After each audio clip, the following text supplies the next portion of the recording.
Mabuti na lang. Sinunod ko ang payo ng aking mga magulang na huwag ako masyado mag-iinom ng kape dahil masama sa aking kutis. Disin sana hindi ganito ang aking kutis. Kutis porcelana!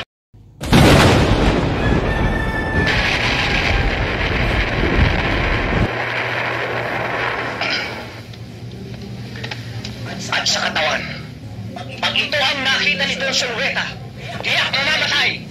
Si Richard Gomez sa inggit!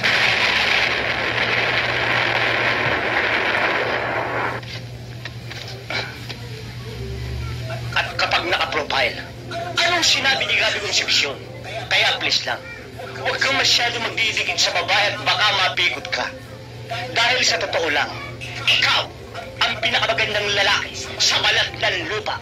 Hayop ka talaga! Ang ganda mong lalaki!